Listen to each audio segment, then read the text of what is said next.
Good afternoon, Husky fans. Thank you for tuning into the 15th episode of Husky Dash with your hosts at Nathan Mathisen and myself at 9 3/4. Today, we're going to be diving into last week's game against Arizona, this week's mildly impromptu game against Utah, and the chances of the Huskies having playoff games in general. As a reminder, please feel free to drop a comment or even just a hello, and we'll make sure we cover our segments and get to everything in chat. Now then for dog snacks. Alabama, Notre Dame, Clemson, and Ohio State round out the top four of the initial CFP rankings. BYU was ranked 14th, even though they're currently at 9-0. Oregon's just behind them at 15th. USC's at 18th, and we're not even in the top 25. Granted, that's fair given we've only played 2 games, and they might have already been making decisions before we finished our second game. Heading into, though, about that second game, UW versus Arizona, ID is becoming a recurring segment and theme for us. In most impressive, most disappointing. For me personally, I think I just got to give a huge shout out to the Husky defense really quick. 66 yards of total offense for Arizona in the first 3 quarters. Yeah, insane. I think I just have to give that a shout out before we get started. So. Yeah, I was even going to touch on that right away. Just talking about the defense, that was kind of the most impressive part, I feel. I mean, going into the season, they were thought of as a stronger unit on versus offense of the Huskies versus their defense. And 2 games in, they're showing it. I mean, they really didn't allow any points until the second string and third string guys came in. I mean, they allowed their first touchdown. I think the first team defense allowed 1 touchdown, and that was on their last drive out there at the start of the fourth quarter. And yeah, like you touched on it, 66 total yards through 3 quarters. I mean, they shut down Grant Gunnell. He had, I believe, 50 yards of passing through 3 quarters. And then, of course, against the second string and third string guys, he kind of lit them up for like 3 touchdown passes. But before that, he had no touchdown passes. He was averaging 2.8 yards per attempt in the first 3 quarters. I mean, you're not going to win many games doing that. Overall, first 3 quarters, they were 0 for 9 on third down. Like we said, they're not going to win many games doing that. So that was really impressive. And it's not like Arizona's offense struggled against USC. You look at some of their stats. They had 100 or 72 yards rushing, and their running back did. So he did decent. So overall, the Husky defense just kind of stepped up and kind of dominated, I guess, in all phases through the pass, in the ground. That was my number one thing that I was most impressed with. Yeah, I mean, you mentioned the 0 out of 9, but the whole game I think was 2 for 13, which isn't much worse. I think that's even a better stat to flash at people. Is like the entire game they were 2 for 13 on third downs. In their first 8 drives, Arizona only hit Husky territory once, which was pretty insane. But I mean, obviously, like a lot of this comes down to like individual players. I think Zion ZTF, he did absolutely fantastic. I mean, he did as good, if not better, than he did last week. I mean, there's people commenting out in the corners of the internet right now about him getting like an All-American type season if he keeps this up. I think there might be some detractors though, because it was the 28th ranked 28th like left guard or left tackle or right tackle, wherever ZTF lines up. It was like number 28 versus OSU or 26, and then this week it was 26 or 28. This coming week it's the 27th worst O lineman that he's lining up against. So ZTF is going to have at least a very good first 3 games. I think he did absolutely fantastic. 4 pressures, 2 sacks this past weekend. Very, very, very impressive from him. Yeah, can I just hop in real quick? Yeah. The stat I said was a little wrong. They allowed 72 rushing yards this game. U of A last week or against USC had 158 rushing yards. Gotcha. So, okay. Yeah. Well, that makes much more sense amongst everything else. And touching on the D line you're talking about with ZTF, it's really surprising because there's 2 backups kind of playing because they're missing Latu, who was supposed to be playing ZTF's position. And then also Tuli Gasanoa hasn't yet played. He was slotted in as the starter kind of in the middle as a big run stopper. So the backups have really come through and helped a lot. Yeah, and I mean, like defense alone just can't really win games. You've got to have an offense out there. And Shout out to Cade Otton as well. I mean, defense, Otton and ZTF, I think were my top 3 picks this week. Otton went from, I think it was like one target or one catch last week? He had 1 catch on 1 target for 4 yards. This week he went 7 catches for 100 yards and a TD. So, I mean, you can't really do much as a receiver until someone throws you the ball. But when he got the ball, he made yards out of it. So, really good to see Otton doing well. He absolutely deserves it. Do you have any more impressive moments? Yeah, I was kind of impressed with Dylan Morris. I mean, we touched on him a little bit in first game, kind of saying he was a little conservative, and that was partly the game plan. I mean, against OSU, 11 for 24, 141 yards, 0 touchdowns. There were the couple drops that may have resulted in touchdowns. But then against U of A, Arizona, he was 15 for 25, so about the same passing attempts, but he threw for 230 yards, had 2 touchdowns, and that was only in 3 quarters. I mean, he didn't play in the 4th quarter. So I feel the play calling kind of helped him a bit because against OSU, I really can only recall one time him really throwing the ball deep. Against Arizona, there were multiple balls that he threw deep. There weren't many of them that were caught, but just throwing that deep ball kind of opens up the entire field because Arizona had to be afraid of it, and that helped the run game. I think that helped Cade Otton get more open because against Oregon State, they could kind of stack the box, and Cade Otton's kind of middle range, 10 yards downfield was often covered. But against Arizona, it was opened up, and he did great.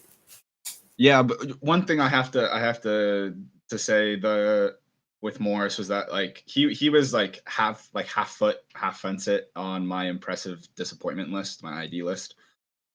His deep ball accuracy is just lacking. It leaves a lot to be desired. I don't remember which receiver it was, but they had 3 deep targets from Morris with that one receiver. I don't remember who it was. It was Bynum or Jones. It was one of those 2. The first one, it was a contested ball. I mean, like probably we should have been able to catch it. Second one caught. Third one just absolutely. I mean, it was 5 yards ahead of him. He gave up on it really early, and so like that inconsistency with the deep balls is going to be a problem as we get further into the season, because if teams start noticing like hey, his deep balls aren't accurate, we don't have to worry about it as much. Like you said, you need the deep ball to open up the field, but if you have a quarterback who throws deep and can't get it on target, there's no reason to worry about it. So that's my one tiny disappointment with Morris, but I have another bigger one if you're done with impressives. Yeah, I'm done with impressives. UW backup defense. Are you kidding me? Oh my gosh, 3 TDs in a quarter. Like no, sorry. I gotta give more credit to the starters. It was 3 TDs in less than a full quarter. So many missed tackles in that 4th quarter from the backup and the third stringers, like just missed tackles left and right. I mean, I think for the first 10 completions they made, once our second stringers and third stringers went in there, they were averaging 4 to 5 yards after the catch for every single pass that he was throwing. I mean, like our entire defense is built around letting them throw and catch the ball in front of you and then tackling them immediately for 0 yards gained, rack them up 3 and out, get our offense back on the field. But when you're letting them get 5 yards after the catch on every catch, you just keep giving them first downs. You're letting them pad their stats, and like that's exactly what happened. Yes, they're backup. Yes, they're third stringers, but that level of tackling is just unacceptable at the college level. That's my disappointment. Yeah, the backup defense had to kind of play a bit better. I mean, Arizona was definitely slinging it downfield trying to score, but no excuses for allowing that many points in that short of amount of time.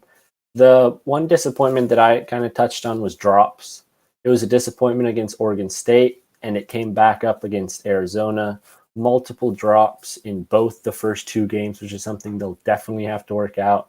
I mean, the Huskies have a great wide receiver core on paper, kind of with 2 veterans in Terrell Bynum and Ty Jones, both juniors. And they have a loaded youth talent with true freshman Roma Dunze, Jalen McMillan. You got redshirt freshman Puka Nakua. These guys, on paper, they look great, but each one of them has kind of struggled with drops. They've all had drops on key moments. Jalen McMillan had 2 huge drops against Arizona, both of which could have easily been a touchdown. One was in the end zone on a deep ball. The other one was, can't quite remember, but it was another like 30-yard pass downfield that just, he kind of dinosaur armed it, couldn't quite reach it, or just off the fingertips. So they'll definitely have to work on that in practice, and I'm sure they are. And if they can shore up those drop passes, then I think this offense will just explode even more. Yeah, absolutely. I think Morris needs some work with accuracy all across the range. Like deep ball is where it's the most evident, but certainly the short passing too. I mean, you remember it was first quarter, first drive. I think for us, Nakua, it was like a 10-yard, 8-yard pass, maybe 15-yard pass, 65-yard touchdown. Yeah. If you go back and like watch the film, or for anyone out there and you watch it, like, yeah, that was an amazing play, but it was all Puka. Yeah, I it was. mean, if you look at the pass, it was a little behind, and Mm, like it wasn't that, it was so close in terms of like the relative size of the field that like you should not expect a ball being thrown that distance to be as behind as it was. Congratulations to Puka for turning that into yeah. an absolute It, monster of a it touchdown. was But great athleticism by him to kind of spin around and maintain balance through that and then beat everyone else to the end zone 60 yards or whatever. yeah, and you have to wonder if like maybe if Morris was a little more accurate, maybe there'd be less drop balls. I mean, it's a two-way street, chicken or Yeah. the egg thing, but I mean, I think that both of those position groups need to work. Catching and accuracy, those need Yeah. to improve. Yeah, those are kind of the two I guess big weaknesses on this Husky team overall. I mean, special teams was good this week. It wasn't good against Oregon State, but they clearly worked on it. I didn't see any high snaps by that long snapper. Like I said, it was his first game, so against Arizona he was calm and he did great. Yeah. So I guess we'll be moving on then. Yeah, UW versus Utah. What a weird situation. For anyone who isn't keeping up to, I mean, I don't know why you'd really be watching our show if you weren't already keeping up with like, college football. I mean, I think thank you for being here if you're not keeping up with college football and you're watching the show. And for you specifically and especially, the 113th Apple Cup was canceled because WSU could not field the required 53-man scholarship roster. Arizona State, not consequently, coincidentally, also had to cancel their third game in a row. Pac-12 said, "Eff it, we're going to make UW and Utah play each other, so let's do that." Um, Other things surrounding this a little bit. I mean, UW was looking at playing BYU as well as San Diego State. SDS just fell through the drain, and then Huskies and BYU couldn't come to a mutual and solid agreement, so that fell Mhm. through. And then obviously we moved on to the Utah game, and that's where we're at now. That being said, to kick this off, I personally think Utah might be a little bit better of an opponent for us than Wazoo would have been. What do you think? Um, I think that's tough to say. It's really hard with Utah having just played the one game, as their first two games were already canceled. So that would have been horrible for Utah if they weren't able to match up against UW this week. But with their first 2 weeks being canceled, their first game was against USC last week, and I mean they struggled in it. But then again, UW struggled in their first game against Oregon State, and it wasn't like UW was playing a top team like USC. So you got to cut them a bit of slack there. But I mean, Utah had 5 turnovers that game against USC. They were off sync all second half of that game, losing I think 17-33, something around those lines. Exactly that. Yeah, and I mean they didn't show a lot, so it's really tough to grade versus Wazoo team, Washington State, who in their first 2 games they've looked relatively decent. I mean, nothing super special, but they're 1-1. They fought really hard against Oregon, ended up losing by about 2 touchdowns, I believe, but they were in the game till almost the end, which against a team like Oregon, that's what you're looking for when you're a team like the Cougars. I kind of look at it like the Cougars are a bit below average team, maybe, and then Utah's a bit above average, maybe. So they're really close. It'll all depend on how good of a week of practice Utah had, which might have been tough because they were preparing for a whole nother team, Mm-hmm. and how fast Utah can get off and knock those cobwebs off. Yeah, I mean it's gonna play out the same direction for us too. Like, because I mean we were prepping for a Mhm. completely different opponent as well. So I think Yeah, that one comes out I think Jimmy Lake at a press conference said at one point he had four. I think three, it was yeah, four like playbooks he was looking at, and yeah. four teams he was scouting. Jeez, props to that guy, but I feel bad for him. Like having to scout one team alone is enough work, but Mm. four, oh my gosh. Um, back to the Utah. I think we're gonna beat Utah though. I just think that's just gonna be a fact. We're gonna beat Utah. I mean, if you look at it, if you compare Utah versus USC and then you compare Arizona versus USC, I think Arizona played much better against them than Utah did. I think it's a pretty fair look because they were both their first-ish games being played, and both of them were against USC. We crushed Arizona, I mean, like you see the kind of like X if this and this and this and this and this. I think we beat Utah. I think that's pretty much out of there because I mean their offense doesn't look too hot. They were having more pass yards than rush yards, but I mean I feel like our secondary is better than USC's anyway. I mean I just don't see realistically how Utah beats us without something crazy or absolutely weird happening in the next 4 days. Yeah, I agree with you there. I think it's going to be a UW victory. I think very similar to the USC score. I was thinking 31-17 UW, kind of a close-ish, but not really close game. One of those, it's always about 2 possessions away. Because I just think that UW's team is very good on defense, and their offense is kind of coming to. They've clearly found their identity running the ball. I mean, they have a 4-headed monster back there, basically. Just they could give it to any one of those 4 guys, and I'd be like, okay, I'm fine with either one of those guys being back there with the way they've played. So I think it's going to be tough for Utah to stop the Husky offense in the run game. And then it's going to be tough for the Utah offense to get anything going. I believe Utah's quarterback actually got injured against USC because they played 2 quarterbacks. So I'm not entirely sure the condition of him or if he's playing, but that might be something to keep an eye on. Yeah, absolutely. Again, I mean, I just don't know how much you can talk about this Utah versus Husky game.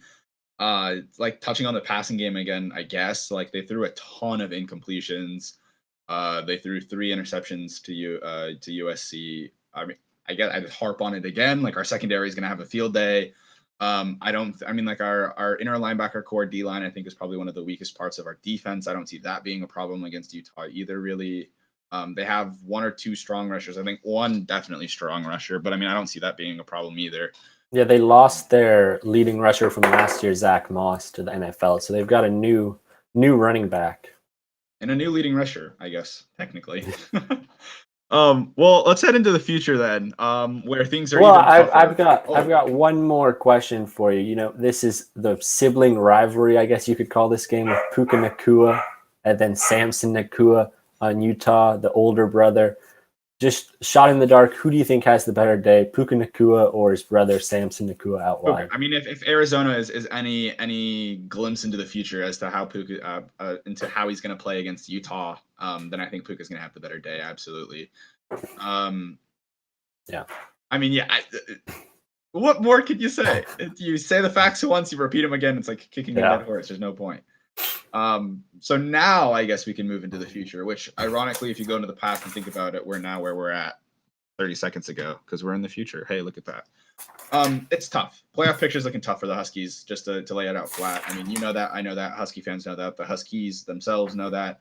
And they're playing out in a very odd way in the Pac-12, where even though we keep taking steps backwards, I think UW keeps on coming out on the slightly luckier side of things. I mean, we've had 8 canceled games in 3 weeks of play within the Pac-12, which sucks. Luckily, UW's only been a part of one of those 8 games, so like that's kind of okay, I guess. I mean, technically 2 with Utah, but we still get a game there, so that doesn't even count to me. But yeah, I mean, I don't think anyone in the Pac. Oregon, maybe. If Oregon goes all the way, they win the championship game, they go undefeated, they don't have any more close games, which they haven't been, then I think they're okay to make it to the playoffs. I just don't, I mean, we're not even ranked right now. And as much as I want to say, like, we go undefeated, we beat Oregon, we beat USC or whatever, I mean, we make it, but, you know? Well, you wanna tell the fans what your cut line here is. Huskies are playoffs. We're for those playoffs. That one's a Romeo reference. Shout out to Shakespeare for that one. And the Huskies are in fact currently 1-0-0-1-1. And I promise you that makes sense when I break it down. We've won a game. We haven't tied. I mean, we haven't lost. We haven't tied. We've had one game canceled due to COVID, and we've had one game canceled and rescheduled with another team with COVID, which puts us where we're at in layman's terms, we're 1-0 heading into week 3/12 because again, college football's been going for 12 weeks and Pac-12's in its third week. What more do you want me to say? I mean, I'm not the person who I made these statistics up, so I guess I'm responsible for it. But I mean, it's all factual. I'm not lying to anybody. It's all accurate, I think. Yeah. All right. So just getting into with what you were talking about. So the first step for UW, I guess, to make the playoffs would, of course, be going undefeated, which I think that's totally plausible. I mean, this week against Utah, we both talked about how we feel that Utah isn't quite the team that they had been maybe 1 or 2 years ago when they've kind of been a very top of the mark Pac-12 team. So I think the Huskies can pull that off. And then you look at the week after, December 5th against Stanford. I think that's another game that the Huskies should win. Stanford hasn't looked that great to start the year. And then, of course, you've got the matchup with Oregon, which Oregon, I mean, they haven't looked like an unbeatable team so far throughout this year. Yeah, they're undefeated. Week 1 against Stanford, I mean, they cruised an easy victory, 35-14, something along those lines. And then they kind of, in their game against Wazoo, I mean, they won, but Wazoo was always in it. And then you look at Oregon's game against UCLA. I mean, they won by 3 points against UCLA. That's not screaming an unbeatable team right there. They're 3-0, but they're clearly beatable, and I think that UW could beat them if UW plays a great game of football. So that would then put the Huskies undefeated. They'd be going to the Pac-12 championship against an unknown team, let's just say USC, the likely team to be in the Pac-12 championship on that side. And USC is another one of those schools that on paper, they look great. They've got all these great players, but the games, they haven't really shown that. I mean, they've struggled in each of their games kind of to start each of their first 2 games against Utah. Yeah, they came through, definitely were the better team there. So maybe they're hitting their stride. Maybe they'll be dominant by the time they get to the Pac-12 championship. But as of now, I wouldn't be shocked if the Huskies beat them either. And so you're looking at an undefeated Husky team, and I'm saying they still wouldn't make the college football playoffs. I think there's about a 5% chance a Pac-12 school makes the college football playoffs. Yeah, it's I've got no faith, mainly because of the lack of games. I mean, you look at a Pac-12 championship team having played maybe 5 games, 5-0 versus another school in the SEC or Big Ten or whatever conference, and they're playing 10 plus games. I mean, I would choose say a 9-2 Florida team over a 5-0 or 6-0 Pac-12 team, just off of the games you've seen them play and off of what you've actually watched. You have way more film on these other schools. So I can't in good faith say a Pac-12 school can deserve a chance in the college football playoffs. Yeah, and I think the biggest problem that comes down to, I mean, I did some more research into exactly how the college football, those guys like make these decisions on their top 25 and who goes to the playoffs and whatnot. And they definitely put the most weight on strength of schedule. And when you're missing games, those are practically losses. Like you can't call those dubs. You can't say you're 13-0 and only have played 5 games in the season. You're practically 5-8 is what that looks like when you have missed games or canceled games, is you just don't have that test of skill or strength that week. It's really hard to make decisions based off of that.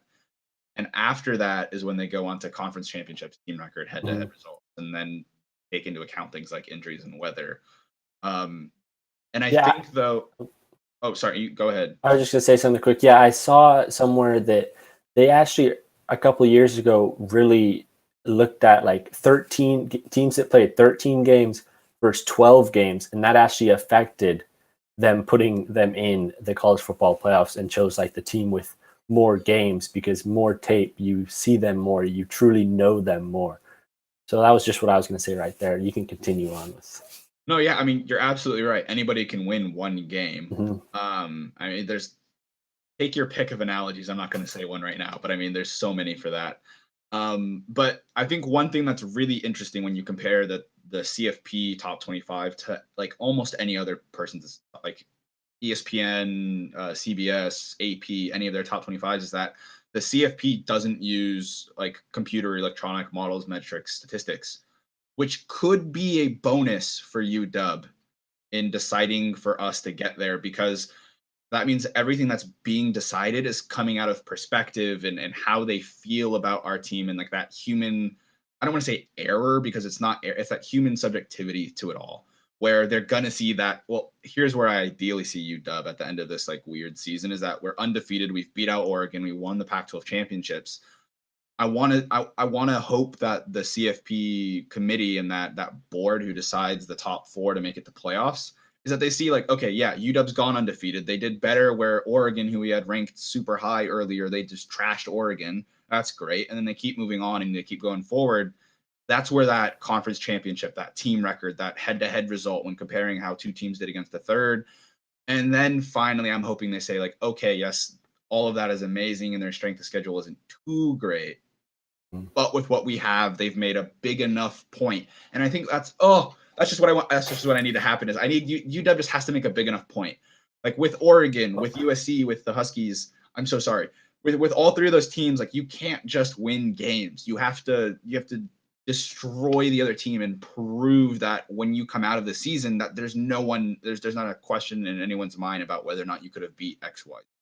Well, I mean, I think the Huskies blew that against Arizona. Then I mean, you look at it, it was 44-6 or whatever it was at one point, 44-0 maybe even, and then you look at the final score, 44-27, and let's be honest, some of these CFP committee members, they're not watching the games completely, especially like this Pac-12 game, West Coast. I think it ended at like 10 o'clock West Coast time. So if they're on the East Coast, they're probably not up there watching a Washington, Arizona game. So they're just going to check in the morning, see the box score, 44-27. They're not going to see that it was the backups in maybe. I mean, I hope they do, but I mean, you never know with the respect that these West Coast and Pac-12 schools get sometimes, how much they truly analyze their games and all that. Yeah, it's a problem because when you read through the rule book, it actually explicitly states that the CFP committee who decides this does not have to watch every game. Like they don't have to be at the games. They don't necessarily have to watch the games either. So you could have a entire committee board with one person possibly from the Pac-12 on that board of like 12 people who's like, no, UW's done great. And then you have the other 11 people like, what do we know? We didn't watch their games. Why should we? And so that's how it's going down. I've got to hope. I mean, it's the Colorado UC Boulder's athletic director who's on the board for this year, who's from like the Pac-12, who's in this kind of bench of deciders. So I'm hoping they kind of give that little shout out to UW. Say, hey, look, the Huskies are doing all right. But CFPs suck. I don't think their system's great. I don't think we have much of a chance, if any, to make it to the playoffs this year. And I just hope we win more games this season. That's what I'm hoping for. I need those happy wins. Yeah, I mean, I'm hoping to win all the games. I'm not expecting to go to the college football playoffs, even if we win all the games. I mean, heck, maybe if UW just goes on this tear and they're winning 50-6 every week. I mean, maybe the CFP will notice them. Maybe. Yeah, that's I mean, a big maybe. If you run the table for the rest of your schedule and don't give up a single, I mean, immediately, I don't care who you are, immediately you have to recognize the fact that that team now has the greatest KD when you translate that to football. I mean, like, no matter what game you play, you go some number above 0, it's infinite. Like your KD or your score to giving up scores is amazing. We're gonna have the number 1 rated off defense in the country. Like just no touchdowns allowed and across 4 games and a ranked opponent in Oregon. You have to make it to the playoffs. Whatever. Okay, that's my rant. I think that brings us about to the rest of the time that we have. Again, I'm Joseph Claypoole, and this is Nathan Mathisen. You can follow us on our different social medias with the @ that you see on screen right now. They've been up the whole time. If you haven't followed us already, I don't know what you're doing. Please do so. Nathan and I are just a pair in the Dash Sports family, made up of every school in the Pac-12, plus some extra people who are really chill. If you'd like to meet the rest of those guys, please head over to the Dash Sports website. dashsports.tv, and our partners website, sportspac12.com, where you can read further into the segments from our weekly shows where Nathan writes them out on their website. Please check those out. He has one for every week's episode, including this one. Now, if you'd like to revisit the best moments from today's episode, head on over to our website where you can find clips, quips, tips, rips, terrible jokes, and as many full episodes as you can stand, all in one place, all for free, every single day, dashboards.tv. We'll see you next week, but for now, this is Husky Dash signing off. Have a great night.